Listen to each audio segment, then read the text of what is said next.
Never, ever do that again. But I felt that nudge. I felt that call. My uncle and I took lay speaking at the time. Now it's called lay servant classes. We took advanced. We didn't take basic together, did we? We took advanced together. Yeah. And I gave a sermon. They call them sermonettes, 5-minute sermon. Everybody gave their sermons. Some were good, some were interesting. When I was done preaching, they were crying. And they said to me, I think you're called to be a minister. And I said, no, I'm not called to be a minister. Now, you see a trend here? You see it you don't often see it in yourself. You see it in others. Others see it in you. So I used to listen to a lot of Christian radio at the time, and I started thinking more seriously. I think I'm called to ministry. But I can't. How am I going to tell my father? Right? How am I going to tell him that I'm called to ministry? Leave the family business? How am I going to tell my wife? She married a carpenter, a roofer, right? Not a pastor. So I was listening to the radio station. I was on this job. I remember very clearly where it was. And the man on the radio, I think it was Charles Stanley, said, do you want God to tell you where you're supposed to go? Do you want a clear message from God telling you where you are supposed to be? Well, friends, I have a solution for you. I promise you that God will tell you where you're supposed to go if you pray this prayer. Dear God, show me where I'm supposed to go, and I promise, once you do, that I will go. He said, if you pray that prayer, God is going to tell you where you're supposed to go. And I said, I don't think I said it out loud, but it may as well have been, I will never, ever pray that prayer. It scared me too much. So 2 weeks went by, 2 weeks, and he kept nudging me, and I just fell. I just fell to my knees, and I said, God, show me where to go, and I promise I'll go. And he says, you already know where I want you to go. Do it. So I went home, I told Barbie, I said, Barbie, I think I'm called to ministry. And she said what? What did she say? She said, I know. Yep. And I said to my father, I said, Dad, I think I'm called to ministry. And he said, yeah, I know. I'm the only one who didn't know.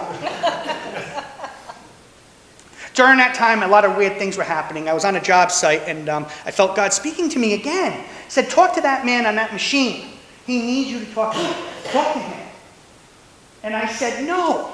I was on a roof, on a farmer's porch. And this guy, I never talked to this guy. Not once. And he stops the machine, right? Puts in gear, turns it off, looks up at me, and he says, this is what he says. Today's the anniversary of my son's death. Right? And we talked. Him in his machine and I on the roof. And this started happening all the time. And when I first went into ministry, sometimes I missed that because I felt like I was doing more evangelical work as a carpenter than I was in the church because we get so busy here, right? That's one story. I have many of them where God kept validating in me, validating that I'm called for something other than what I'm doing. So one thing led to another, and I just want to back up and just share this one point. Because I mentioned about how I wasn't super encouraged. I was encouraged by my family, but I wasn't encouraged by many teachers in school. When I was working with Janu, my mentor, candidacy mentor, and I saw all the requirements that I had to do for the Methodist Church, I knew it was impossible. Okay? I couldn't do it. There was no way I was going to ever go to college. That's impossible. I don't say this haphazardly.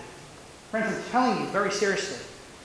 In my mind at that time, it was absolutely impossible for me to go to licensing school, 2 weeks away from my family. I've never been away from my family ever. It was absolutely impossible for me to go to 6 years of course of study in Washington, D.C. 2 weeks a year, that's impossible. Papers alone is impossible. The readings alone, absolutely impossible.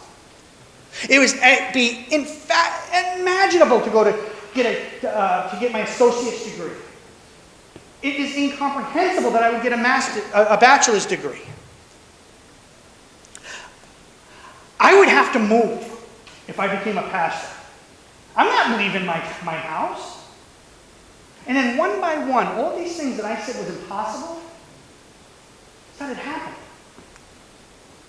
Like I told you, I don't have much faith, obviously, because God had to just show me very clearly how this is going to work out.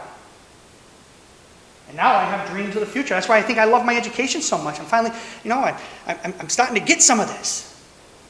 So I've been a pastor for 11 years now. And I'm using a lot of time here, and I have to cut this short. I want to tell you as much as my call as I can. I'm realizing it's more complicated than even I saw it. Because I have a lot of stories I would love to share with you. I just don't have time. But that's okay, because this isn't my last Sunday. This isn't our last time together, right? Amen? For I find that when I share my story, perhaps you may see another side of God, and perhaps when you share your story, I'll see another side of God. And then we continue to grow in this mission of impossibilities coming to fruition. Okay. For time reason, I have to stop my call. I gave you a lot to think about, and maybe you can relate to some of it in your own life. But I would like to leave you with this before I ask from you. Is there something that is stopping you because it's impossible? I ask you to know that this is not rehearsed. When I share with you these impossibilities in my life, they were impossible. But yet here I am. Not smart enough? Well, I am pretty articulate with my Rhode Island accent, aren't I, folks? There's a young man going through it at the same time. I said, I wish I was him. He's so articulate. He's so clear. And God, you know what? God spoke to me again. He said, Barry, when he does a good job, they say, boy, doesn't he do a good job? And he said, when they feel the Spirit, they say, that must be God, because Barry's not articulate enough. Praise God. Praise God. Right? Stumble on a word, say, if you were moved and touched it, you say, it has to be the Spirit, because Barry's just not articulate enough. Where is God calling you to go? Okay, so I asked, now I want you to be honest, you don't have to speak, but I asked a few of you to share why you became a lay speaker. Okay? Or in lay speaker spirit, they change it. Just to trip us up. Now lay servant. So, and I enjoyed Linda's reason why she became a lay servant. So I was wondering if you would share why you became a lay servant. Okay, many of you probably have already heard this. But first of all, I was born Methodist. My parents, my grandparents were church-going people, and I was born a Methodist. I had always loved the church. As a child, I was in the choir, I went to Sunday school, I was in youth fellowship. I always loved the church, and I still do. It was in 1989, Reverend Mel Bridge came to this church. Some of you might know him. He came in July. That's when pastors came into the church. He came to me I was the lay leader at that time. I was considered a lay leader. And he came to me and he said, Linda, I have to be away in August. This was July. I have to be away in August, and I need you to preach. It's a trap. First of all, I had never had any training whatsoever. Never. I said, I can't do that. He says, why can't you? You're the lay leader. I says, I've never done that. He says, well, you think about it. I need you to preach in August. I prayed about it. I prayed that I would break my leg. I prayed that for you. I prayed, take this away from me. I prayed. God answered. On that Sunday in August, I went to the lectionary, and I preached on the lectionary for that day. It was frightening, but I got through it. The next month, I enrolled at Camp Aldersgate at that time it was lay speakers. Yeah, it was lay speaking. You and I took the same At class. that time. I enrolled in lay speaking, and I spent a weekend at Camp Boulders Gate learning how to serve. It was frightening, and it's still frightening. But I do love the church. That's my story. Thank you, Linda, for sharing. Yeah, you learned about West and Fort Lateral and all that stuff, right? Yes. Earl, would you be willing to share? Sure. Well, my journey really, I don't know, I was born and raised in the Catholic Church. And it never really, to me, it was just what we did on Sunday. My grandparents, parents, we all went together, but it just never really resonated with me on any level. I look back at that as unfortunate, but really what it is. In and out of there, I think I finally, I was going to a parochial school through 6th grade, and finally did it in the 6th grade at home. I'm done. So I went to public school for the rest of my school years. Got married. And, we went back to the church a couple times for, holidays. We were CEOs. Christmas and Easter's only. My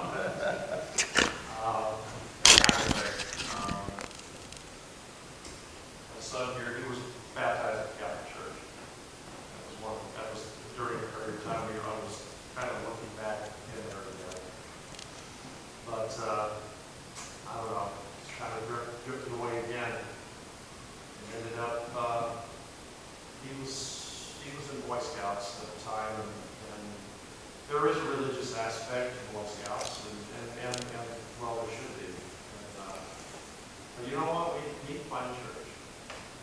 And it was one summer, it was the summer you were appointed here. I saw the article in the paper that you had been appointed. Oh, you were pastor. Okay.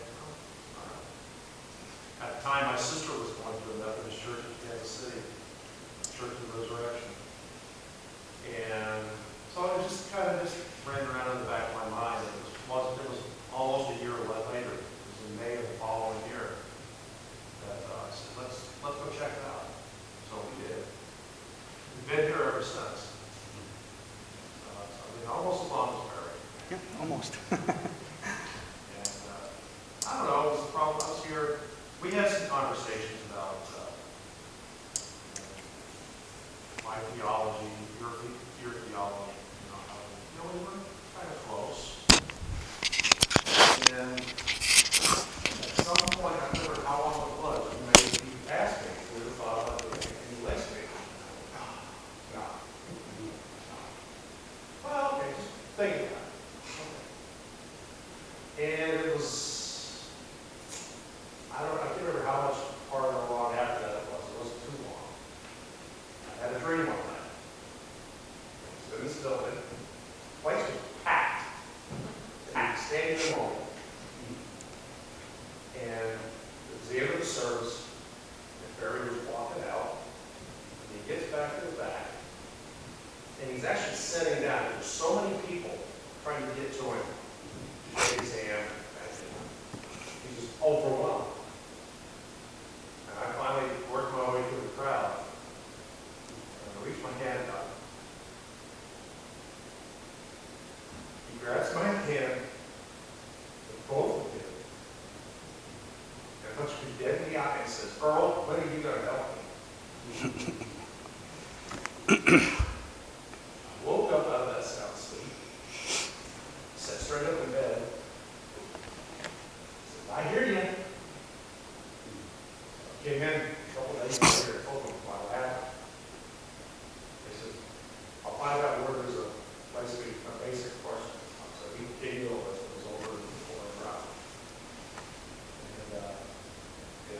That was an opening experience, at least. But I got through the class, and I've had the advanced classes here with Scott, down to Lawrenceville, and had 1, 2 over there. Yep. Woonsocket too, right? Did you go to Woonsocket with us? Yeah. And preached a few times. Back then, my schedule was a lot more flexible. Well, I still am a union electric division and doing commercial construction work. It's seasonal at best. I had a lot of time on my hands, so I had the time to prep and do those things. I've been with the contractor now, I've been stepping on the road for 3 years. I regret it that I'm working the other end of the state of Connecticut, so it's like I'm trying to get to Bible studies and that is just like I want to be here. It's tough. But I'm going to try to refocus that a little bit. Things are going to be working more for this direction, so hopefully I can be there a little more often. But I do love being here. I love the people. I love everything about it. Thank you, Earl. Thank you. So what we're going to do is, because of time, next week, we're going to pick up where we are. I'm going to ask my uncle, and perhaps Chris, is going to share their testimony. Then I'm going to ask you if you're willing to share your call. Doesn't mean it's pulpit ministry, but I'm going to ask you if you would share your call with each other as we continue. Amen? Amen.